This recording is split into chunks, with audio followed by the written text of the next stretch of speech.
horta anigu yaanahay adiguna kuma tahay ismaba naqaanee afka haysu keen gelin si haddaan iska baro anaa ka sareeyo ma hadda allaale Soomaali baan ahay hanti aan ku faanu ee bahay isiyo waa diin islaamkee adna gaal qarmuun oo ii soo uraayo ehluna arabaatahay England daaraheediya aqalada Mareykan umaduda asaagay tanaan anigu leeyahay oori aan ku dhaqayaa ubadaan ku dhalayaa arrimaha rabaale laygu aasi doona uma baqa caruurtana askar qaadataan jirin amni baan ku noolahay afafka qalaadiye Ingiriista ma aqaan kaygaan ku ooyaa marna aan ku heesaa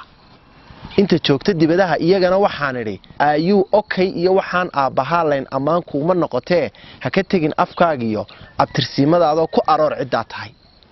ha ismoodin reer Yurub aqaladaadu xaadha qiimaha agtoodiya ardaagooda ku yaal orom iyo waxa tahay uraagaan la doonayn sanka laga adkaystee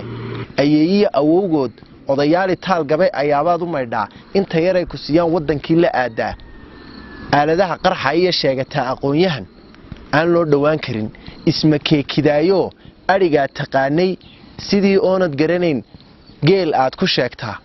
mulacaad arkayso tidhaawaa abooro eriyata quraanjada arladoo dhan duubtaa ismacnaynta beenta hooy waa la eedaa ee gara waxa tahay as Soomaali asalo Afrikaana baa tahay